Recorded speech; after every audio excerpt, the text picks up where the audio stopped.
Mr. Payne so eloquently written early this year. Thank you for listening. Mr. President, the chair recognizes the distinguished delegate from the colony of Delaware, Mr. Cesar Rodney. Mr. President, fellow delegates, I am Cesar Rodney from the colony of Delaware. Am I too late to cast my vote? No, sir. When I received Colonel McKean's summons, I was organizing my colony's militia. Excuse my shakiness, but I have ridden for hours to reach Philadelphia in time, and, of course, the cancer. As I now cast my vote, I am aware that my stand ruins my chances to sail to England for treatment of this growth on my face. But because I believe in the voice of my constituents, and all sensible and honest men are in favor of independence, and my own judgment concurs with them, I will vote yea for independence.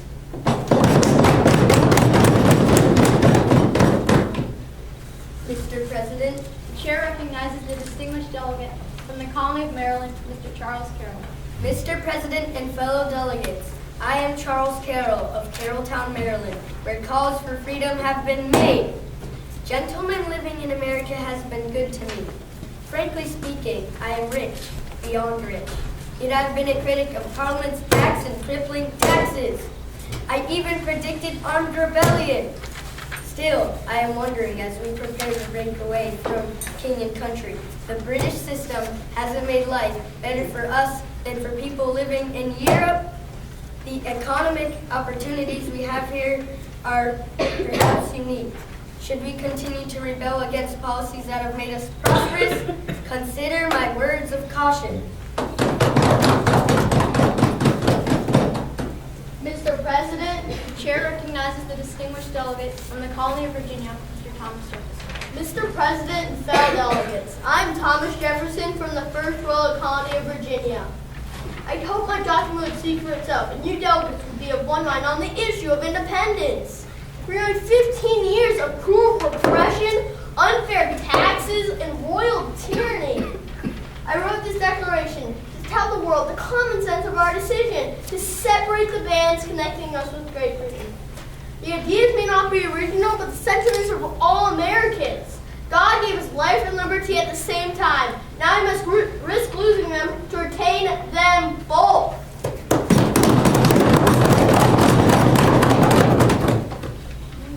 Mr. President, the chair recognizes the distinguished delegate from the colony of Virginia, Mr. Thomas Nelson.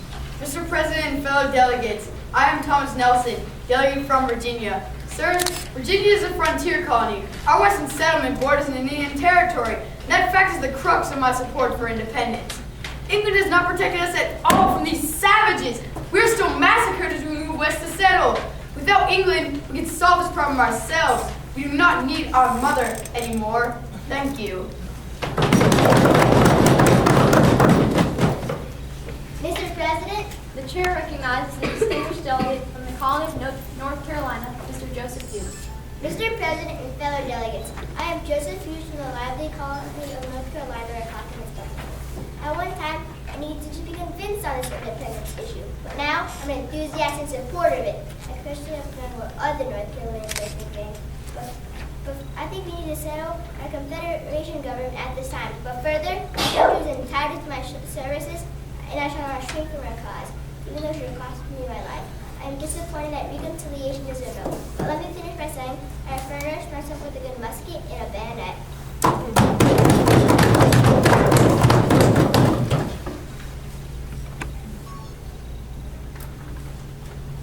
Mr. President, The chair recognizes the distinguished delegate from the colony of South Carolina, Mr. Edward Rutledge. Mr. President and fellow delegates, I am Edward Rutledge from the rich colony of South Carolina, where cotton is king.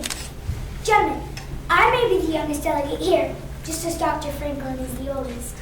This fact, however, does not make my case for caution. I see absolutely no wisdom in declaring independence. Prudence calls for postponement, just as it did when I proposed to postpone the debate and vote on Mr. Lee's resolution 3 weeks ago. I have not altered my views. I am for being ready, but I am definitely not for the sword. Further, I am frightened by radicals who so easily would break the strong ties we have with Mother England. Have you no sense in the heritage given to us, the shared history, the the legal system we use here. Shakespeare. You're willing to give all this up because your taxes are too much. I'm eager to hear Mr. John Adams' arguments to rebut my own. Yet, I'm willing, for the sake of unanimity, to support the independence measure.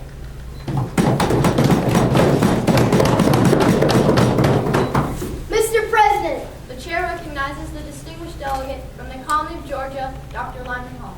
Mr. President, fellow delegates, I'm Dr. Lyman Hall, originally from Connecticut, but now representing the King's namesake, the colony of Georgia. I and my two delegates are here without specific directions on how to vote, so we are truly independent. Georgia has a large and strong loyalist fraction. I am more worried about the British Army occupying and destroying my plantation, forcing me to move my family north. In any case, I support Mr. Lee's resolution now on the floor.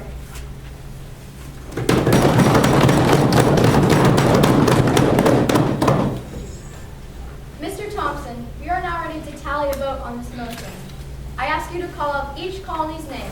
In turn, each delegate of that colony will stand and say to the motion to separate from Britain, yea, in favor of the proposal, or nay, against the measure.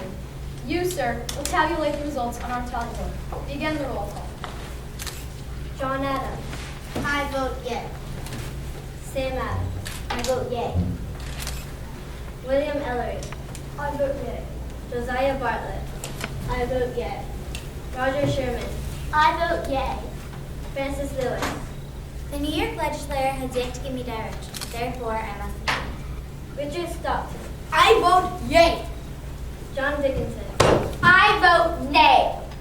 Ben Franklin. I vote yay. Colonel Thomas McKean. I vote yay. Caesar Rodney. I vote yay. Charles Carroll. I vote yea. Thomas Jefferson. I vote yea.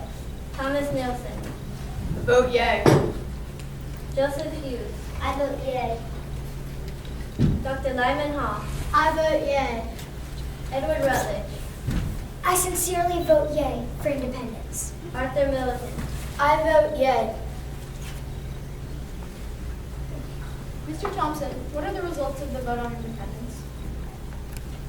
The vote to separate from Britain to form our new nation is 17 votes in support of the proposal and 1 vote against the proposal. The measure is adopted. We are now a new nation.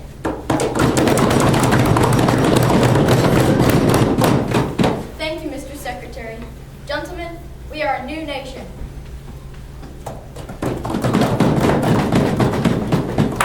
Do I hear another proposal? Mr. President Hancock. The chair recognizes the distinguished delegate from the colony of New Jersey, Mr. Richard Stockton. Now that we've voted to separate from Britain, I move that we, the Congress, call a new nation the United States of America.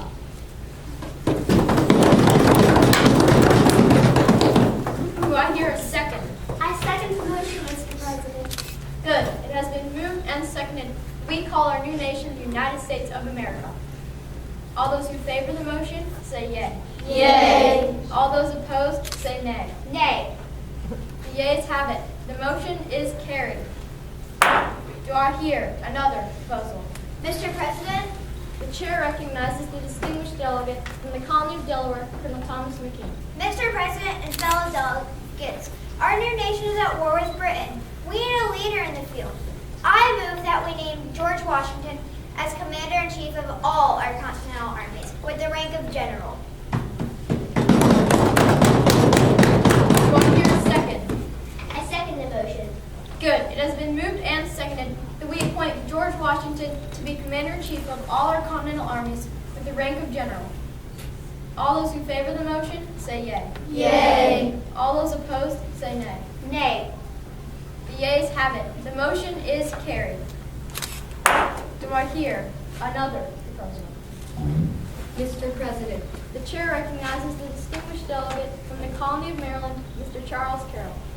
Mr. President, our new Commander-in-Chief, General George Washington, needs the tools to fight this war with Britain. I move that we authorize the money to secure supplies and pay for the services of our fighting men.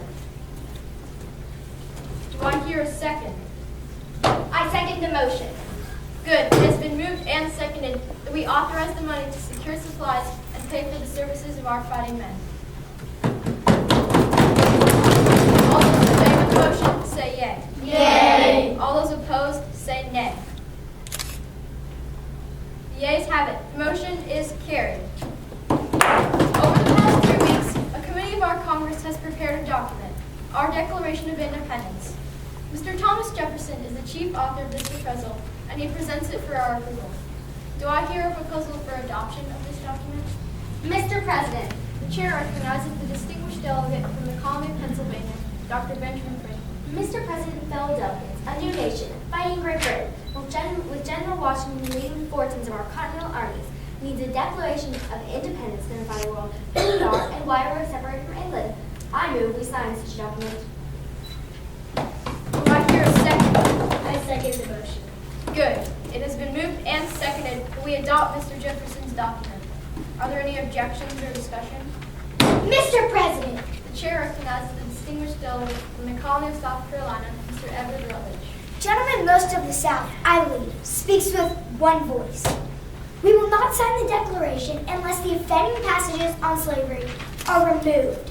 The states must decide the question of slavery themselves. We must be practical.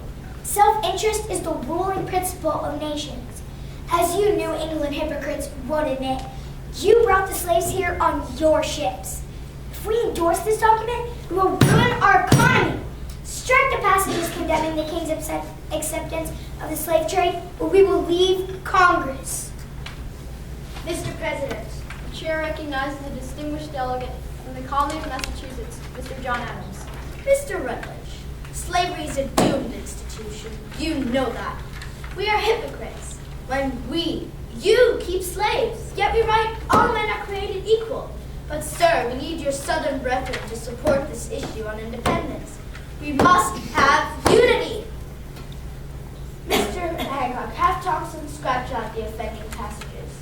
But mark my words, Rutledge, 100 years from now, slavery will be a divisive issue between North and South. People of the future will never forgive us. Thank you, gentlemen, for this compromise. Mr. Thompson, strike up those passages.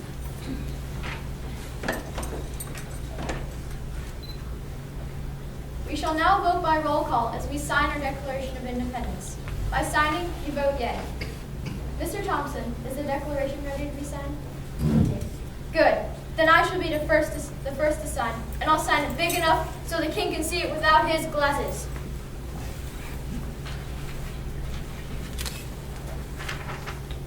Now I invite all of you to come forward by state and commit treason. So we shall all hang together.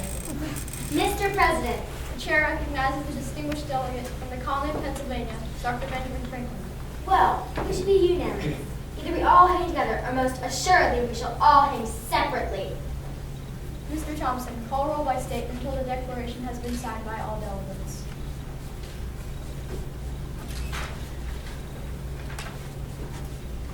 Josiah Bartlett. John Adams.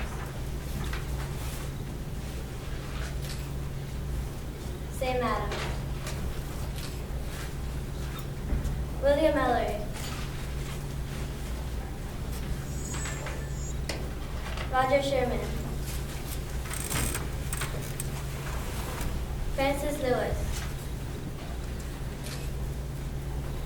Richard Stockton. John Dickinson. Gentlemen, those who signed this declaration are trying to brave the storm in a paper boat. It is a mistake. My conscience tells me that I cannot sign this declaration. I will always hope for reconciliation. But because I now leave you to join the army as a private, to fight for my country's defense, as hopeless as the fight may be, I say goodbye, gentlemen. Ben Franklin. Colonel Thomas McKean. Caesar Rodney.